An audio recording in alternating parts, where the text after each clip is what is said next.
Hello everyone, welcome back to my YouTube channel NCERT with Ashi. I hope आप सभी लोग ठीक होंगे। सो गाइस, पिछली वीडियोस में हम लोगों ने class 12 chapter 1 bricks beads and bones को फिनिश कर लिया था। आज हम लोग आपका क्लास 12 पॉलिटिकल साइंस की जो आपकी दूसरी बुक्स है which is politics in India since independence, उसका chapter number 1 challenges of nation building, इसको आज हम लोग स्टार्ट करने वाले हैं। ठीक है, तो चलिए बिना किसी देरी के अपना आज का चैप्टर हम लोग स्टार्ट करते हैं। सबसे पहले जब आप चैप्टर को ओपन करेंगे तो साइड में आपका एक पेज दे रखा है, उसमें आपको कुछ चीज़ों के बारे में बताया गया है। जैसे कि अगर आप ये पिक्चर देखेंगे आके, तो इस पिक्चर में बेसिकली बताया क्या जा रहा है। ठीक है, इस पिक्चर में बेसिकली आपको बताया जा रहा है Hindus and Muslims in Kolkata in 1947 marked the end of communal violence by jointly flying the flags of India and Pakistan from the trucks patrolling the city। ठीक है, तो उस टाइम पर आपको बताया जा रहा है कि जैसे कोलकाता वगैरह हो गया, यहाँ पर बहुत ज़्यादा वॉयलेंस चल रहा था। ठीक है, तो बहुत ज़्यादा वॉयलेंस चल रहा था। तो अब क्या होता है, इस वॉयलेंस को ख़त्म करने के लिए जो आपके इंडिया है या फिर जो पाकिस्तान है, ये लोग साथ में आते हैं। ठीक है, अगर आप इस पिक्चर को ज़रा ध्यान से देखेंगे तो ये आप क्या देखेंगे, एक तरफ पाकिस्तान का फ्लैग है, एक तरफ आपका इंडिया का फ्लैग है। तो ये क्या कर रहे हैं, ये सिर्फ आपको बता रहे हैं कि अब ये लोग वॉयलेंस को ख़त्म करना चाह रहे हैं। इस वजह से ये लोग क्या करते हैं, उस दिन ये लोग साथ में आते हैं। ठीक है, ये बहुत ही ज़्यादा एक रेयर फोटोग्राफ है। ठीक है, इसके बाद में आपको एक बॉक्स दे रखा है। इस बॉक्स में आपको इस चैप्टर के बारे में बताया जाएगा कि इस चैप्टर में बेसिकली हम लोग पढ़ने क्या वाले हैं। ठीक है, नाम से ही समझ में आ रहा है चैलेंजेस ऑफ नेशन बिल्डिंग, यानी कि आपको कुछ चैलेंजेस के बारे में बताया जाएगा जो कि आपको इस चैप्टर में पढ़ने पड़ेंगे। ठीक है, in the past few years in the life of independent India were full of challenges. हम लोगों ने छोटी छोटी क्लासेस में पढ़ रखा है कि भाई इंडिया में बहुत ज़्यादा स्ट्रगल होता है। ठीक है, नेशनल मूवमेंट होते हैं, तब जाकर हम लोगों को आज़ादी मिलती है।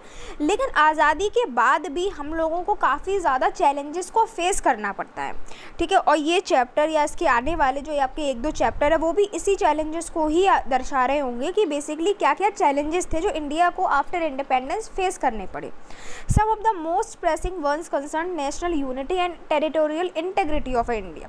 ठीक है, उसमें से कुछ आपके नेशनल यूनिटी टेरिटरी को लेकर थे। आप पढ़ेंगे कि इस टाइम पीरियड में बहुत सारे प्रिंसली स्टेट थे जो कि ये डिमांड कर रहे थे कि उनको अपना एक सेपरेट नेशन दे दिया जाए या उनको तो पाकिस्तान के साथ जाकर मिलना है। ठीक है, तो ये सारे चैलेंजेस को फेस कर रहा था हमारा India. We begin the story of politics in India since independence by looking at how 3 of these challenges of nation building were successfully negotiated in the first decade of after 1947। तो total आपको 3 challenges के बारे में बताया जाएगा कि 1947 के बाद में हम लोगों को 3 चैलेंजेस को फेस करना पड़ता है, और जो 3 चैलेंजेस होते हैं वो हम लोग कैसे सॉल्व करते हैं। हमारे जो फ्रीडम फाइटर, हमारे जो लीडर्स होते हैं वो कैसे इन 3 चैलेंजेस को फेस करते हैं, ये आपको एक बार 1 बाय 1 आपको पढ़ने को मिलेगा। दिक्कतें क्या थी, प्रॉब्लम्स क्या क्या थी। Freedom come with partition. जब हमको आज़ादी मिली, ठीक है, तो आज़ादी मिली लेकिन उसके साथ में एक पेनफुल चीज़ क्या थी, पार्टीशन हो गया इंडिया का और पाकिस्तान बन गया, जिसकी वजह से इंडिया और पाकिस्तान दोनों में ही बहुत ज़्यादा लार्ज स्केल वायलेशन हुआ, लोगों का डिस्प्लेसमेंट हुआ। ठीक है, बहुत सारे लोगों का डिस्प्लेसमेंट हुआ across the border. The integration of the princely state into the Indian union needed urgent resolution. ठीक है, मैंने आपको बताया कि उस टाइम पे बहुत सारे प्रिंसली स्टेट ऐसे थे जो कि ये डिमांड कर रहे थे कि उनको तो भाई अलग होना है या हमको तो पाकिस्तान के साथ मर्ज होना है। ठीक है, तो उनको जल्द से जल्द इंडिया में कैसे यूनाइट करें, इसका हम लोग एक रेजोल्यूशन खोज रहे थे। The internal boundaries of the country needed to be redrawn afresh to meet the aspirations of the people who spoke different languages. ठीक है, अब अंदर की अगर हम लोग बात करते हैं, इंडिया के अंदर जितने भी स्टेट्स थे ये आपकी डिमांड कर रहे थे कि इनको दोबारा से लैंग्वेजेस के बेसिस पर स्टेट्स चाहिए। ठीक है, तो बहुत सारे चैलेंजेस को हमारा इंडिया फेस कर रहा था। ठीक है, इस चैप्टर में हम लोग जो पहला चैलेंज है आपका वो डिस्कस करेंगे। अगले 2 चैलेंजेस हम आपके अगले 2 चैप्टर में डिस्कस करेंगे। ओके, अब हम लोग आते हैं challenges for the new nation state. तो हम सब जानते हैं 15 अगस्त 1947 को हमें आज़ादी मिल जाती है। ठीक है, 1 मिनट रुक जाइए। हाँ, ठीक है, तो हम लोग सब जानते हैं कि 15 अगस्त 1947 को इंडिया को आज़ादी मिल जाती है। जवाहरलाल नेहरू जो हमारे फर्स्ट प्राइम मिनिस्टर होते हैं इंडिया के, ये कॉन्स्टिट्यूएंट असेंबली में एक स्पेशल सेशन होता है, उसमें एक स्पीच देते हैं जिस स्पीच का नाम है ट्रिस्ट विद डेस्टिनी। ठीक है, स्पीच का नेम बहुत इंपॉर्टेंट है, अक्सर एमसीक्यू में ये पूछ लिया जाता है। ठीक है, this was the moment Indians had been waiting for, यही वो पल था जिसका इंडियंस इतने सालों से वेट कर रहे थे कि फाइनली अब हमको आज़ादी मिलेगी, और फाइनली हम लोगों को आज़ादी मिल गई। You have read in your history textbooks that there were many voices in our national movement. हम लोगों ने सब पढ़ा अपनी छोटी छोटी क्लासेस में कि नेशनल मूवमेंट होता है, बहुत सारा स्ट्रगल होता है, ठीक है, वायलेंस होता है, ठीक है, हमारे बहुत सारे फ्रीडम फाइटर्स ऐसे होते हैं जिनकी जान भी चली जाती है, ठीक है, लोगों के बहुत सारे गोल्स होते हैं, ठीक है, लेकिन 2 गोल्स ऐसे थे, यहाँ से अक्सर क्वेश्चंस पूछ लिए जाते हैं, ठीक है, तो 2 गोल्स ऐसे थे जिसके ऊपर सब लोगों ने एग्री किया कि आफ्टर इंडिपेंडेंस हमारे कंट्री में क्या क्या चीज़ें होंगी। पहली चीज़ तो ये थी कि भाई आज़ादी के बाद हम लोगों के कंट्री में एक डेमोक्रेटिक गवर्नमेंट होगी, ठीक है, ये पहला गोल हो गया।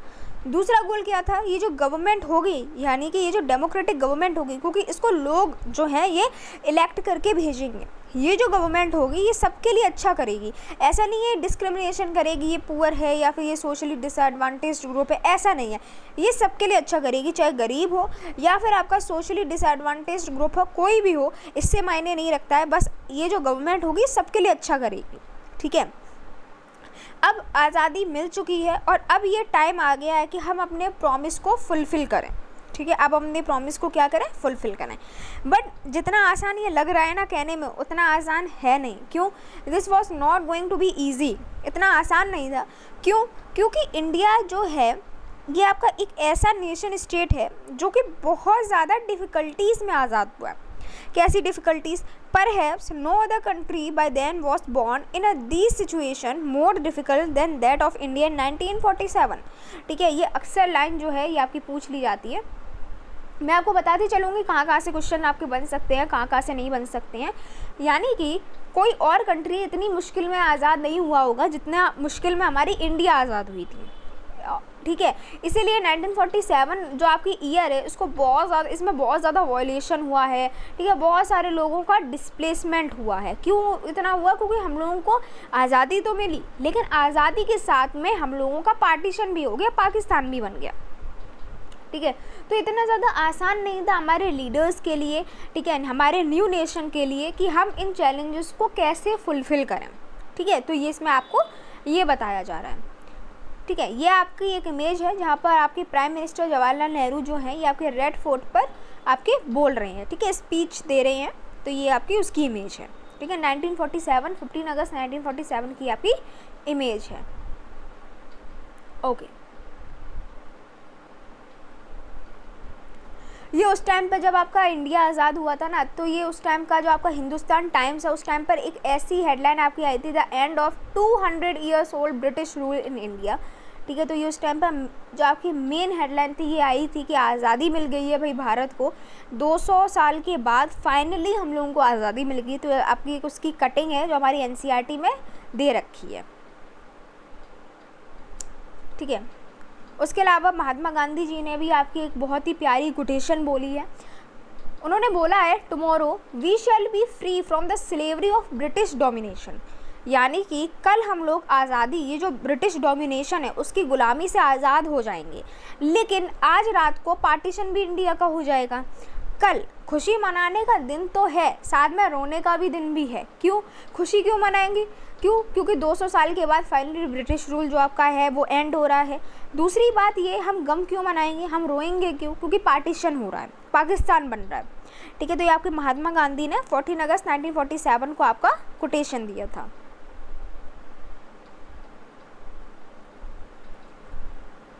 ओके, अब हम लोग 3 चैलेंजेस की बात करते हैं, बहुत ज़्यादा इम्पॉर्टेंट टॉपिक होने वाला है। ओके, अब हम लोग फाइनली जो है 3 चैलेंजेस के बारे में बात करने वाले हैं जिससे हमारा जो इंडिपेंडेंट इंडिया जो वो फेस करने वाला था। पहला आपका जो चैलेंज था वो था to shape a nation that was united, यानी कि एक ऐसा नेशन, एक ऐसा इंडिया बनाना जो कि यूनाइटेड हो। ठीक है, अब यूनाइटेड क्यों? क्योंकि इंडिया के अंदर आप देखोगे, इनफैक्ट आज भी देखोगे तो बहुत ज़्यादा डाइवर्सिटी है। शायद ही ऐसा कोई एक देश होगा जिसके अंदर इतनी ज़्यादा डाइवर्सिटी होगी। अगर हम लोग इंडिया की बात करते हैं तो इंडिया साइज़ में भी बहुत बड़ा है और इंडिया के अंदर डाइवर्सिटी भी बहुत ज़्यादा है। इंडिया के अंदर लोग अलग अलग लैंग्वेजेस को बोलते हैं, अलग अलग कल्चर, अलग अलग रिलीजन को फॉलो करते हैं। ठीक है, बहुत सारे लोग इनफैक्ट ये भी सोच रहे थे कि एक ऐसी कंट्री जिसमें इतनी ज़्यादा डाइवर्सिटी होगी, क्या ये लंबे समय तक चल पाएगा या नहीं। ठीक है, उसी टाइम पे हमारा इंडिया का पार्टीशन भी हो जाता है, तो लोग क्या करते हैं, हमारे जो इंडिया है उसके फ्यूचर पे क्वेश्चनिंग करना शुरू कर देते हैं कि क्या इंडिया इतने लंबे टाइम तक चलेगा या नहीं चलेगा, क्या इंडिया यूनिफाइड कंट्री होगा भी या नहीं होगा। ठीक है, तो इतनी सारी जो चीज़ें हैं, ठीक है, वो सारी चीज़ें इंडिया फेस कर रहा था। तो ये सारे चैलेंजेस, जो पहला चैलेंज था कि इतनी ज़्यादा डाइवर्सिटी होकर भी क्या इंडिया इतने टाइम तक चल पाएगा या नहीं चल पाएगा, ये उस टाइम का पहला चैलेंज था। ठीक है, दूसरा चैलेंज है आपका टू इस्टेब्लिश डेमोक्रेसी। ठीक है, हमने अपने कॉन्स्टिट्यूशन में मेंशन कर रखा है कि हमारी कंट्री में क्या है, आपकी डेमोक्रेटिक गवर्नमेंट होगी। ठीक है, ओके, उसके बाद में इस चीज़ का जिक्र हमारे इंडियन कॉन्स्टिट्यूशन में भी किया जाता है। हम सबको पता है कि जो हमारा कॉन्स्टिट्यूशन है उसमें फंडामेंटल राइट्स के बारे में है। ठीक है, उसी में से एक आपका राइट है, राइट टू वोट, जहाँ पर हर एक सिटीज़न को ये अधिकार दिया गया है, वोटिंग का राइट दिया गया है। ठीक है, और हमारे इंडिया में रिप्रेजेंटेटिव डेमोक्रेसी है, यानी कि हम अपने जो वोट है, ठीक है, हम अपना वोट के थ्रू क्या कर सकते हैं, हमारे रिप्रेजेंटेटिव को चूज़ कर सकते हैं। ठीक है, तो हमारे कंट्री में क्या है, रिप्रेजेंटेटिव डेमोक्रेसी है based on the parliamentary form of government. ठीक है, तो ये चीज़ बताई जा रही थी कि क्या हम अपनी कंट्री में डेमोक्रेसी को इस्टेब्लिश कर पाएंगे या नहीं कर पाएंगे। यहीं पर आपको बताया जा रहा है कि एक डेमोक्रेटिक कॉन्स्टिट्यूशन तो ज़रूरी है, but not sufficient for establishing a democracy. लेकिन डेमोक्रेसी को कैसे इस्टेब्लिश करें, ये सबसे बड़ा चैलेंज होने वाला था हमारी कंट्री के लिए। ठीक है, तो ये आपका दूसरा चैलेंज था कि डेमोक्रेसी को कैसे इस्टेब्लिश करें। ओके, तीसरा चैलेंज था, ये आपका था to ensure the development and wellbeing of the entire society and not only for some sections. ऐसा नहीं है कि बस कुछ ही सेक्शंस, जैसे कि जो रिच हैं, ठीक है, जो आपके जो बड़े बड़े लीडर्स हैं, उनका वेलफेयर करना है, ऐसा नहीं है। हम लोगों को सभी सेक्शंस का वेलफेयर करना है। ठीक है, चाहे पुअर हो, चाहे सोशली डिसएडवांटेज ग्रुप हो, कैसे भी लोग हो, उससे फ़र्क नहीं पड़ता है। बस हम लोगों को सबका डेवलपमेंट, सबका वेलफेयर करना है। ठीक है, ये हमारे कॉन्स्टिट्यूशन में भी इनफैक्ट मेंशन कर रखा है। जैसे कि आप इक्वलिटी का प्रिंसिपल देखोगे आप, ठीक है, ये हमारा फंडामेंटल राइट है। ठीक है, इसके अलावा आप DPSP देखोगे, ठीक है, directive principles of state policy. तो इसमें क्या बताया जा रहा है, इसमें बेसिकली आपका वेलफेयर गोल्स हैं कि हमको सबका वेलफेयर करना है, कुछ सोसाइटीज़ का नहीं करना, सबका वेलफेयर करना। तो तीसरा सबसे बड़ा चैलेंज हमारा ये था कि हम जो है डेवलपमेंट और वेलफेयर कैसे करें सभी सोसाइटी का। ठीक है, तो ये आपका पहला चैलेंज था कि कैसे आपका इंडिया जो है उसको यूनाइट कर कर रखें। ठीक है, दूसरा था डेमोक्रेसी को कैसे इस्टेब्लिश करें। तीसरा था कि आपका जो सभी सेक्शन है, जो सभी सोसाइटी के लोग हैं, उनका डेवलपमेंट और वेलफेयर कैसे करें। ठीक है, okay, how did independent India respond to these challenges. अब बात ये आ रही थी कि जब हमारा इंडिया जो है वो आज़ाद हो गया, तब वो इन चैलेंजेस को कैसे फेस करेगा। ठीक है, ये जो आपकी बुक है ना, ये इन्हीं क्वेश्चंस पर पूरी की पूरी बेस है। ठीक है, the book tells the story of politics in India since independence, यानी कि आपकी जो ये बुक है ये आपको यही बताएगा कि भाई आज़ादी के बाद हमारे इंडिया में क्या क्या चीज़ें हुई। जैसे कि पहला चैलेंज था, उसको कैसे सॉल्व किया, दूसरा चैलेंज था, उसको कैसे सॉल्व किया, तीसरा चैलेंज था, उसको कैसे सॉल्व किया। ठीक है, उसके बाद भी क्या क्या चीज़ें हम लोगों की इंडिया में आती गई, ये सारी चीज़ें हमको इस बुक में पढ़ने को मिलेगी। जो पहला चैलेंज है ये आपका पहले चैप्टर में बताया गया है, और जो आपके दूसरे दो चैलेंज है वो आपके दूसरे और तीसरे चैप्टर में बताए गए हैं। ठीक है, जैसे कि अब आपको क्या इधर दे रखे हैं, आपको 3 स्टैम्प दे रखे हैं। ठीक है, आपको 3 स्टैम्प दे रखे हैं। पहला जो स्टैम्प है ये आपका सेल्फ रिलायंस के ऊपर बेस्ड है। पहला जो स्टैम्प है ये आपका सेल्फ रिलायंस बताता है। जो दूसरा स्टैम्प है ये आपका एग्रीकल्चर प्रॉस्पेरिटी को दर्शाता है, क्योंकि हमारा जो कंट्री है ये एग्रीकल्चर प्रॉस्परस कंट्री है। तो जो दूसरा स्टैम्प है ये आपका एग्रीकल्चर प्रॉस्पेरिटी को दर्शाता है। जो तीसरा स्टैम्प है ये आपका रिपब्लिक डे 1950 जो सेलिब्रेशन है उसको दर्शा रहा है। ठीक है, तो ये आपके जो 3 स्टैम्प हैं वो क्या चीज़ बता रहे हैं ये आपको मैंने बता दिया। ओके, अब हम लोग आते हैं नेक्स्ट टॉपिक पर, which is partition, displacement and rehabilitation. ठीक है, अब बेसिकली क्या होता है, 15 अगस्त 1947 को एक नहीं 2 नेशन आते हैं। पहला है इंडिया, दूसरा है पाकिस्तान। ठीक है, हम लोगों ने पहले भी पढ़ रखा है। ठीक है, अब बेसिकली क्या होता है, according to two nation theory, यहाँ से क्वेश्चन अक्सर पूछ लिए जाते हैं, that describe the two nation theory. ठीक है, जो टू नेशन थ्योरी होती है ये आपकी कौन देता है, ये आपका मुस्लिम लीग देता है। ठीक है, इस थ्योरी के अकॉर्डिंग इंडिया के अंदर एक नहीं बल्कि दो लोग रहने वाले हैं, पहले आपके हिंदू हैं, दूसरे आपके मुस्लिम्स हैं।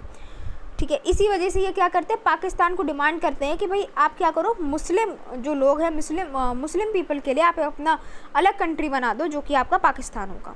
ठीक है, अब ऐसा नहीं है कि अपना जो इंडिया है वो एक हिंदू नेशन कंट्री बन जाएगा, ऐसा नहीं होगा। अपना जो इंडिया है ये आपके जो है सेक्युलर कंट्री होगा, यानी कि इसमें हर एक रिलीजन के लोग रह पाएंगे, हिंदू है, मुस्लिम है, सिख है, हर एक कंट्री के लोग जो हैं हर एक रिलीजन के लोग जो हैं वो यहाँ पर रहेंगे। ठीक है, तो इस वजह से क्या करते हैं, जो मुस्लिम लीग है ये क्या करती है, डिमांड करती है टू नेशन थ्योरी के, और फिर क्या होता है, पाकिस्तान को बना दिया जाता है। कांग्रेस जो होती है वो इस टू नेशन थ्योरी के खिलाफ होती है, अगेंस्ट होती है। ठीक है, बट क्या होता है, इसकी जो कांग्रेस होते हैं और भी लीडर्स वगैरह होते हैं, उनकी बात नहीं सुनी जाती है और फिर पाकिस्तान को बना दिया जाता है। ठीक है, अब यहाँ से आता है बहुत इंपॉर्टेंट क्वेश्चन। अब हम लोग पढ़ते हैं प्रोसेस ऑफ पार्टीशन, यानी कि पार्टीशन जब होता है तो बेसिकली क्या क्या प्रोसेस होती है उसके लिए। ठीक है, अब बेसिकली ये चीज़ डिसाइड किया गया कि जो आपका इंडिया है ये दो कंट्रीज़ में डिवाइड होगा, पहला इंडिया, दूसरा है पाकिस्तान। बट ये इतना ज़्यादा पेनफुल नहीं था। ठीक है, पेनफुल क्यों नहीं था, क्योंकि ये डिसाइड ही नहीं हो पा रहा। जितना ज़्यादा ये पेनफुल नहीं है सुनने में, उतना ज़्यादा ये पेनफुल था इम्प्लीमेंट करने में। ठीक है, यानी कि डिसाइड करने में कि कौन सा एरिया इंडिया की तरफ है, कौन सा एरिया पाकिस्तान की तरफ है।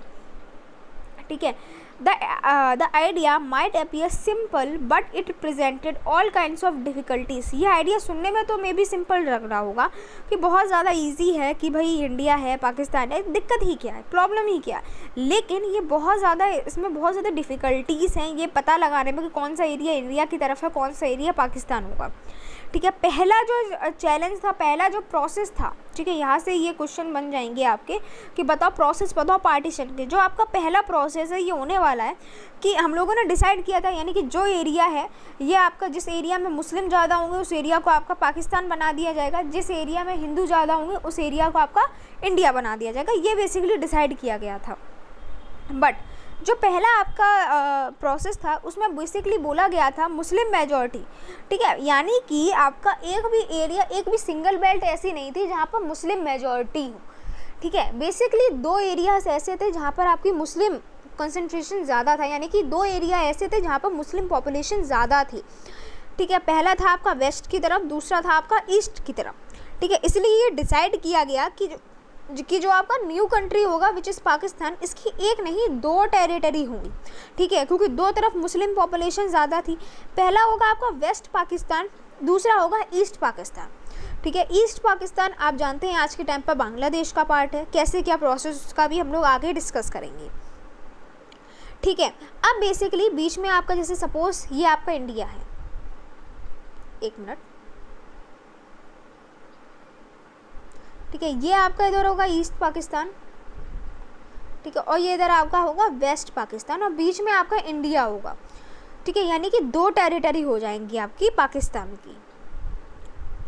ओके, अब दूसरा प्रोसेस क्या था, क्या सभी मुस्लिम्स मेजॉरिटी एरिया जो थे ये पाकिस्तान के साथ जाना चाह रहे थे? ऐसा बिल्कुल भी नहीं था। बहुत सारे लीडर्स ऐसे थे, इनफैक्ट खान अब्दुल गफ़र खान, जिनको हम लोग फ्रंटियर गांधी भी बोलते हैं, ये आपके लीडर थे नॉर्थ वेस्टर्न फ्रंटियर प्रोविंस के। ठीक है, ये जो आपके टू नेशन थ्योरी थे इसके खिलाफ थे, ये चाहते नहीं थे कि पाकिस्तान बने। लेकिन क्या होता है ना, ये पाकिस्तान के साथ मर्ज भी नहीं होना चाहते थे, लेकिन इनकी जो आवाज़ थी उसको इग्नोर कर दिया जाता। और फिर क्या होता है, जो आपकी नॉर्थ वेस्टर्न फ्रंटियर प्रोविंस थे इसको भी पाकिस्तान में मर्ज कर लिया जाता है और फाइनली पाकिस्तान को बना दिया जाता है। ठीक है, ये आपका था तीसरा प्रोसेस। अब जो आपका थर्ड प्रोसेस था, या फिर कह सकते हो जो तीसरी प्रॉब्लम थी, ठीक है, ये भी आपकी जो पहली जो हम लोगों ने प्रोसेस पढ़ी है ये भी आपकी पहली प्रॉब्लम थी। उसके बाद जो आपके मुस्लिम मेजॉरिटी एरिया जो पाकिस्तान में जाना चाहते थे, ये आपकी दूसरी प्रॉब्लम होगी। तीसरी प्रॉब्लम ये थी कि आपके दो मुस्लिम मेजॉरिटी प्रोविंस, जहाँ पर जैसे कि पंजाब और बंगाल, यहाँ पर आपकी नॉन मुस्लिम मेजॉरिटी ज़्यादा थी। ठीक है, ये ऐसे एरियाज़ थे जहाँ पर नॉन मुस्लिम लोग ज़्यादा रहते थे। ठीक है। तो ये डिसाइड किया गया कि ये जो दो प्रोविंस है यानी कि पंजाब और बंगाल, इन दोनों को बाइफर्केट यानी कि इन दोनों को डिवाइड कर दिया जाएगा रिलीजियस मेजॉरिटी के अकॉर्डिंग डिस्ट्रिक्ट और लोकल लेवल पर, डिस्ट्रिक्ट और लोअर लेवल पर इन दोनों को डिवाइड कर दिया जाएगा। बट क्या होता है 15 अगस्त तक ये लोग डिसाइड ही नहीं कर पाते हैं कि कौन सा एरिया पाकिस्तान की तरफ जाएगा, कौन सा एरिया आपका इंडिया की तरफ आएगा। इसका मतलब ये था कि इंडिपेंडेंस डे पर भी बहुत सारे लोग ये जानते ही नहीं थे कि वो इंडिया का पार्ट है या पाकिस्तान का। ठीक है। The partition of India of these two provinces cause the deepest trauma of partition. ठीक है। अब जो आपकी फोर्थ प्रॉब्लम है which is related to the minorities. ठीक है। अब सबसे बड़ी जो प्रॉब्लम थी आपकी माइनॉरिटीज़ को लेकर थी। देखो जब पार्टीशन हुआ, डिस्प्लेसमेंट हुआ, तो सबसे ज़्यादा प्रॉब्लम माइनॉरिटीज़ को झेलनी पड़ी, सबसे ज़्यादा सफ़र माइनॉरिटीज़ को करना पड़ा। ठीक है। जो दोनों ही साइड के जो बॉर्डर थे उनमें जो माइनॉरिटीज़ रहते थे, उन दोनों साइड के जो भी माइनॉरिटीज़ थी उन्होंने बहुत ज़्यादा सफ़र किया। In fact lakhs of Hindus and Sikhs जो आज के टाइम पर पाकिस्तान में हैं या फिर आज के टाइम पर आपके इंडिया में हैं। ठीक है। ये अपने आप को ट्रैप समझते हैं, अपने आप को एलियन की तरह ट्रीट करते हैं, यानी कि ये लोग अपने आप को एक टाइप का एलियन समझते हैं अपने खुद के एक ऐसे लैंड पर जहाँ पर इनके एंसेस्टर्स इतने सालों से रह रहे थे, उसी ज़मीन पर आज ये अपने आप को एलियन की तरह समझते हैं। ठीक है। As soon as it became clear that the country was going to be partitioned, the violence started level against communities who were lesser in the number of the representative areas. No one had quite anticipated the scale of this problem. ठीक है। अब जब ये decide किया जाता है, जब ये अनाउंसमेंट होता है कि इंडिया हो जाएगा, पाकिस्तान बन जाएगा, ठीक है, आपका इंडिया मतलब अलग अलग हो रहे हैं, पाकिस्तान बन जाएगा, तो बहुत ज़्यादा वॉल्यूशन स्टार्ट हो जाता है। लेकिन हमारे जो लीडर्स होते हैं ना, जो भी पॉलिटिकल लीडर्स होते हैं, जो भी लोग होते हैं, ये सब होप कर रहे होते हैं, ये सब उम्मीद लगा के बैठे होते हैं कि ये जो वॉल्यूशन जो अभी हो रहा है ये टेम्पररी और जल्दी से जल्दी कंट्रोल में हो जाएगा। बट ये क्या होता है, ये जो वॉल्यूशन होता है ये आउट ऑफ कंट्रोल हो जाता है। यानी कि अब आप खुद ही समझ लीजिए, यानी कि वो घर जहाँ पर जो आपके लोग हैं, ठीक है, उनके एंसेस्टर्स इतने सालों से रह रहे हैं, वहाँ पर नोटिस आ जाता है कि आपको क्या करना, कुछ ही घंटों में अपना ये घर छोड़कर जाना होता है। तो सोचिए उस टाइम पर क्या सिचुएशन रही होगी इन लोगों के लिए, इन माइनॉरिटीज़ के लिए क्या सिचुएशन रही होगी। ओके, अब हम लोग पढ़ते हैं कंसिक्वेंसेस ऑफ पार्टीशन। तो बेसिकली कंसिक्वेंसेस तो यहाँ पर नेगेटिव ही होने वाले हैं।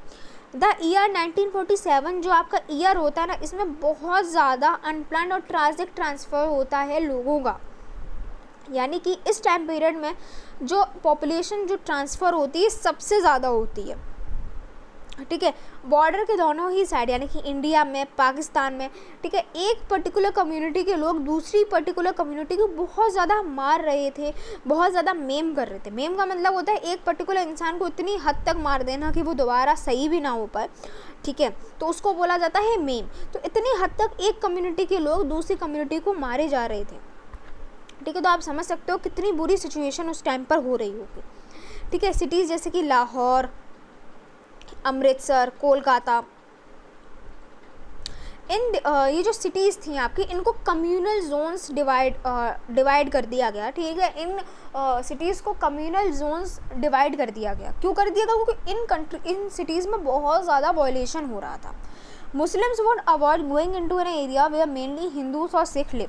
ठीक है, इनफैक्ट हिंदू जो आपके मुस्लिम्स थे उन्होंने हिंदूज़ के इलाके और सिख के इलाकों में जाना छोड़ दिया, और ऐसे जो आपके हिंदू और सिख थे उन्होंने मुस्लिम्स के इलाकों में जाने के लिए छोड़ दिया।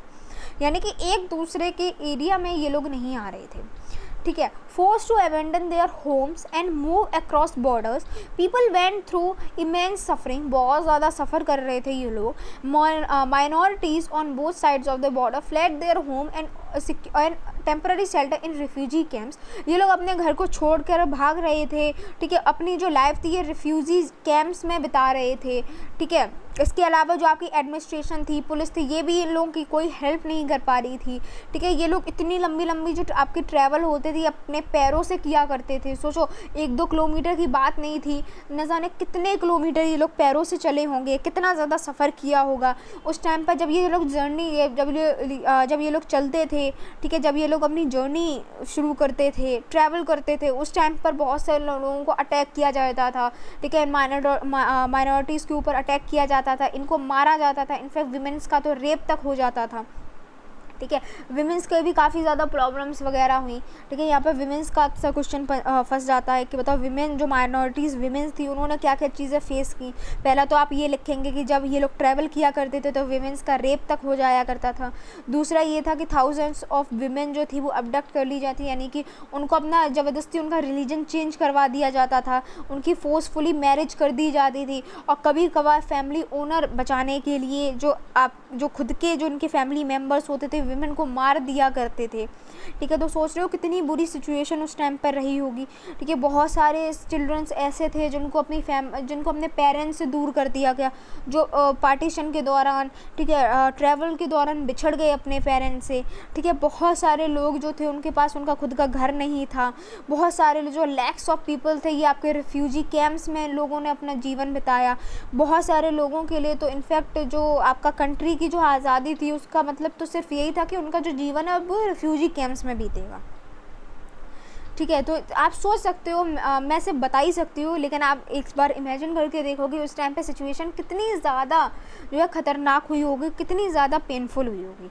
इनफैक्ट इस चीज़ का जिक्र भी किया गया है, जैसे कि जो आपके राइटर्स हैं, पोट्स हैं, ठीक है, फिल्म मेकर्स हैं हमारे इंडिया और पाकिस्तान में इन लोगों ने ये जो सफरिंग्स हैं उनको एक्सप्रेस किया है अपने नॉवेल्स में, शॉर्ट स्टोरीज़, पोम्स, फिल्म्स, इनमें इन्होंने बताया है। उन्होंने ये भी बताया है कि उस टाइम पर पार्टीशन जो हुआ था, जो भी सर्वाइवर्स हैं उन्होंने अपने आप को बताया है, उन्होंने पार्टीशन को डिस्क्राइब किया है कि जो पार्टीशन है ये डिवीज़न ऑफ हर्ट है। ठीक है, उस टाइम पर ऐसा नहीं है कि सिर्फ लोगों का ही पार्टीशन हो रहा था, उस टाइम पर प्रॉपर्टीज़ का भी डिवीज़न हो रहा था, पार्टीशन हो रहा था। जी हाँ, प्रॉपर्टीज़ का भी डिवीज़न हो रहा था। ठीक है, जितने भी आपके जो एसेट्स हैं उनका डिवीज़न हो रहा था, यानी कि आपके जो लोकल लेवल तक की जो चीज़ें थी उनका भी डिवीज़न हो रहा था, जैसे कि आपके tables, chairs, typewriters, paper clips, books, ठीक है, म्यूज़िकल इंस्ट्रूमेंट, पुलिस बैंड, यहाँ तक कि इन छोटी छोटी चीज़ों का भी जो है आपका पार्टीशन हो रहा था। सोचो क्या हद तक चीज़ें जो थी उस टाइम पर लोगों को फेस करनी पड़ रही थी। ठीक है, जो आपके एम्प्लॉयज़ थे, गवर्नमेंट के जो जितने भी एम्प्लॉयज़ थे या जो रेलवेज़ जो भी थे, ये सब डिवाइड हो रहे थे। इसके अलावा अराउंड ये एस्टिमेट किया जाता है कि पार्टीशन के टाइम पर अराउंड 80 लाख लोगों का माइग्रेशन हुआ था अक्रॉस दी बॉर्डर, और उनमें से भी 5 से 10 लाख लोगों ने तो अपनी जान गंवा दी थी पार्टीशन की वजह से। ठीक है, पार्टीशन में जो वॉयलेशन हुआ था उसकी वजह से around 5 to 10 lakh people lost their life. सोचो क्या कंडीशन रही होगी आपकी उस टाइम पर। ठीक है, beyond the administrative concerns and financial strains, however the partition pose another deeper issue. ठीक है, जो आपके लीडर्स थे of Indian national struggle did not believe the two nation theory, जैसे कि आपके बहुत सारे लोग थे, कांग्रेस थी, ये जो टू नेशन थ्योरी थी इस पर बिलीव नहीं करती थी। ठीक है, बहुत सारे मुस्लिम लीडर थे जैसे कि खान अब्दुल गफ़र खान जी, ये आपकी टू नेशन थ्योरी पर बिलीव नहीं करते थे। ऐसे ही हमारे इंडिया के अंदर भी बहुत सारे लीडर्स ऐसे थे जो कि टू नेशन थ्योरी पर बिलीव नहीं करते थे। ठीक है, बहुत सारे लोग तो ऐसे बोल रहे थे कि भाई मुस्लिम एरिया जो है पाकिस्तान बन गया तो आपका जो इंडिया वो हिंदू नेशन कंट्री बन गया है। लेकिन क्या ये वाकई में हिंदू नेशन कंट्री है? ऐसा बिल्कुल भी नहीं है। पार्टीशन के बाद भी जब मुस्लिम्स पाकिस्तान बन जाता है तो बहुत सारे जो मुस्लिम्स होते हैं ये पाकिस्तान में चले जाते हैं। बट इंडिया में अगर आप मुस्लिम पॉपुलेशन देखोगे, यानी कि जब पाकिस्तान बन जाता है उसके बाद भी जब आप मुस्लिम पॉपुलेशन इंडिया में देखोगे तो 1951 पॉपुलेशन सेंसस हुआ था, तो उसमें आपका 10 to 15% जो पॉपुलेशन थी आपकी मुस्लिम पॉपुलेशन थी। ठीक है, तो हम ये कह ही नहीं सकते कि आपकी जो इंडिया है ये आपकी हिंदू कंट्री है। ठीक है, इसके अलावा भी बहुत सारी आपकी रिलीजियस माइनॉरिटीज़ जैसे कि Sikh, Christian, Jain, Buddhist, Parsis, Jews, ये सारी जो लोग थे वो इंडिया में रह रहे थे। ठीक है, तो हम लोग कह नहीं सकते हैं कि जो आपका इंडिया है ये आपका एक सेक्युलर कंट्री, मतलब सेक्युलर कंट्री तो है ही बेसिकली, यानी कि एक पर्टिकुलर एक हिंदू कंट्री नहीं है। There were competing political interests behind these countries. The Muslim League was formed to protect the interest of the Muslims in a colonial India. ठीक है, ये मुस्लिम जो लीग थी, ये मुस्लिम्स के जो भी इंटरेस्ट थी उसको बचाना चाह रही थी, उसको प्रोटेक्ट करना चाह रही थी, इस वजह से ये पाकिस्तान की डिमांड कर रही थी. ठीक है, this was in the four front of the demand for a separate Muslim nation. Similarly, there were organizations which were trying to organize the Hindus in order to turn India into a Hindu nation. But most leaders of the national movement believed that India must treat persons, all religion equally, that India should not be a country that gives superior status to adherents of one faith and inferior to those who practice another religion. इसका मतलब यही है basically कि इसका मतलब ये नहीं है कि पाकिस्तान जो है ये एक मुस्लिम कंट्री है तो इंडिया ऑटोमेटिक एक हिंदू कंट्री हो जाएगा, ऐसा नहीं है. इंडिया में बेसिकली हम लोगों का एक फंडामेंटल राइट भी है. ठीक है, उसमें बेसिकली ये बताया गया है कि इंडिया के जो लोग हैं ये फ्री हैं. ठीक है, हम लोगों को एक राइट दिया गया है. ठीक है, right to freedom of religion है. उसमें हम लोगों को बताया गया कि दैट जो आपके लोग हैं इंडिया के फ्री हैं, ये किसी भी रिलीजन को फॉलो कर सकते हैं. तो ये बिल्कुल भी क्वेश्चनिंग नहीं बन रही है इसके ऊपर कि आप एक हिंदू कंट्री हैं या आप एक मुस्लिम कंट्री है, ऐसा कुछ भी नहीं है. इनफैक्ट इंडिया एक ऐसी भी कंट्री नहीं है जो किसी भी एक पर्टिकुलर रिलीजन को एक सुपीरियर मानती हो. ठीक है, all citizens would be equal. ठीक है, रिलीजियस की हम लोगों ने राइट भी दे रखा है ना कि आपका जो भी जितने भी लोग हैं या आपके कोई भी रिलीजन को फॉलो कर सकते हैं. Being religious or a believer would not be a test of citizenship. They cherish therefore the idea of secular nation. हम लोग क्या है, हम लोग secular nation है. ठीक है, we are the secular nation कि हम लोग सभी आपके जो जितने भी रिलीजन है उनको इक्वली ट्रीट करते हैं. This ideal was embraced in the Indian constitution, और यही आइडिया हमारे इंडियन कॉन्स्टिट्यूशन में भी मेंशन है. ठीक है, तो यहाँ तक तो हमारा थ्योरी वाला पार्ट हो गया. इसके अलावा कोई बॉक्स दे रखा है महात्मा गांधी सेक्रीफाइस, बहुत ही ज़्यादा इंपॉर्टेंट बॉक्स है. तो जल्दी फटाफट से इस बॉक्स को भी डिस्कस कर लेते हैं. On 15 August 1947, Mahatma Gandhi did not participate in any of the independence day celebration. तो बेसिकली क्या होता है, हमारा जो इंडिपेंडेंस डे होता है 15 अगस्त 1947 में, उस दिन जो आपके महात्मा गांधी होते हैं, जो भी इंडिपेंडेंस डे सेलिब्रेशन होता है उसमें पार्टिसिपेट नहीं करते हैं. उस दिन वो कोलकाता होते हैं. कोलकाता में जो हिंदू और मुस्लिम जो आपके एवोल्यूशन चल रहा था वहाँ पर ये होते हैं, उन दोनों को सॉल्व करने की कोशिश कर रहे होते. वहाँ पर जब ये होते तो वो बहुत ज़्यादा उनको बुरा लगता है. क्यों? क्योंकि उन्होंने जो बताया था अहिंसा, द प्रिंसिपल्स ऑफ अहिंसा, यानी कि नॉन वायलेंस या फिर सत्याग्रह. ठीक है, वहाँ पर ये काम करता हुआ नहीं दिख रहा था. यानी कि लोग जो है ये वायलेंस कर रहे थे, उनके प्रिंसिपल्स को फॉलो नहीं कर रहे थे. ठीक है, तो ये सब देखकर गांधी जी को काफ़ी ज़्यादा बुरा लगता है. Gandhi ji went to persuade the Hindus and Muslims to give up violence. Gandhi ji लोगों को परसुएड भी करते हैं. ठीक है, गांधी जी लोगों को मनाते भी हैं कि ये हिंदू एंड मुस्लिम वॉल्यूशन जो है इसको आप छोड़ दो, सब लोग साथ में रहो. His presence in Kolkata greatly improve the situation. फिर क्या होता है, धीरे धीरे करके क्या होता है, कोलकाता में सिचुएशन काफ़ी ज़्यादा इम्प्रूव भी होती है. और लोग क्या करते हैं, इनफैक्ट इंडिपेंडेंस डे पर तो लोग साथ भी आते हैं. ठीक है, डांस भी करते हैं. ठीक है, एक दिन के लिए वो भूल जाते हैं कि हम मुस्लिम हैं या वो हिंदू है. ठीक है, साथ में आके इंडिपेंडेंस डे को सेलिब्रेट करते हैं. गांधी जी इस prayer meetings attract large crowd. अब गांधी जी क्या करते हैं, अपने प्रेयर मीटिंग्स को रखते थे. ठीक है, ऑर्गेनाइज करवाते थे जहाँ पर बहुत सारे लोग जो थे उनके प्रेयर मीटिंग्स में जाते थे, उनके लेसन्स को अटेंड करते थे जा करके. But this was short lived as riots between Hindus and Muslims erupted once again and Gandhi ji had to resort to be a fast bring peace. कभी कभार क्या होता है, सिचुएशन इतनी ज़्यादा कॉम्प्लेक्स हो जाती थी कि गांधी जी को फास्ट तक रखना पड़ता था फिर से चीज़ों को सही करने के लिए. ठीक है, अब ये तो कोलकाता का केस हो गया. अगले महीने गांधी जी क्या करते हैं, अगले महीने गांधी जी दिल्ली जाते हैं. वहाँ पर भी बहुत ज़्यादा वॉल्यूशन चल रहा होता है.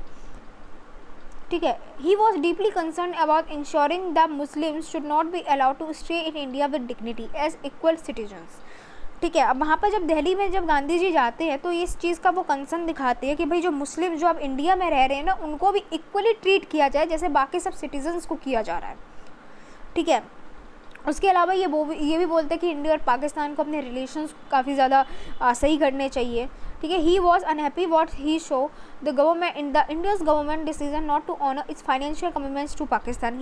ये देखकर काफ़ी ज़्यादा अनहैप्पी होते हैं कि जो इंडियन गवर्नमेंट होती है ये पाकिस्तान को कुछ आपके ड्यूज़ नहीं दे रही होती है. तो उसके लिए भी ये बोलते हैं. ये क्या करते हैं, आपके जनवरी 1948 में ये अपना लास्ट फास्ट रखते हैं. ठीक है, communal tension and violence reduce. इसकी वजह से क्या होता है, फास्ट के थ्रू क्या होता है, ये जो वॉल्यूशन, ये जो टेंशन होते हैं ना, काफ़ी ज़्यादा कम हो जाती है। Muslims of Delhi and surrounding areas could safely return to their homes. धीरे धीरे सिचुएशन काफ़ी ज़्यादा ठीक होने लगती है और जो इंडियन गवर्नमेंट होती है, पाकिस्तान को जो बचे हुए ड्यूस होती है वो भी आपको देने के लिए हाँ कर देती है। गांधी जी, अभी जो गांधी जी का जो एक्शन था, ठीक है, अब ये जो गांधी जी का एक्शन था ये हर किसी को पसंद नहीं आया, ठीक है। अब जो आपके एक्सट्रीमिस्ट थे, ठीक है, इनको गांधी जी का ये जो आइडिया था, ये जो कर रहे थे, ये जो एक्शंस थे, ये काफ़ी ज़्यादा पसंद नहीं है। अब फिर फाइनली क्या होता है, 30 जनवरी 1948 को उनमें से एक एक्सट्रीमिस्ट थे जिसका नाम था नाथूराम विनायक गोडसे। ये क्या करते हैं, ये इवनिंग प्रेयर होती है दिल्ली में, ठीक है, गांधी जी की जब इवनिंग प्रेयर होती है दिल्ली में, ये क्या करते हैं, उसी इवनिंग प्रेयर में आते हैं और गांधी जी को 3 बार शॉट कर देते हैं, यानी कि 3 बार गांधी जी को गोली मार देते हैं और वहीं पर इंस्टेंटली गांधी जी की डेथ हो जाती है। इससे पहले भी काफ़ी बार वो ट्राई कर चुके हैं गांधी जी को मारने के, लेकिन इस बार वो सक्सेसफुल हो जाते हैं और गांधी जी का जो लाइफ लॉन्ग स्ट्रगल था ट्रुथ, वॉयलेंस, जस्टिस, टॉलरेंस के लिए, ये यहीं पर ख़त्म हो जाता है और गांधी जी की अनफॉर्चुनेटली डेथ हो जाती है, ठीक है। तो आई होप यहाँ तक था हमारा पार्ट 1। सो आई होप आपका जो आज का लेक्चर था ये आपको पसंद आया हो। अगर पसंद आया हो तो वीडियो को लाइक कीजिएगा और चैनल को सब्सक्राइब करना बिल्कुल भी मत भूलिएगा। पार्ट 2 में हम लोग आपका कंटिन्यू करेंगे the integration of the princely state, ठीक है। तो आज के लिए इतना ही, बने रहिए हमारे चैनल के साथ, तब तक के लिए थैंक यू।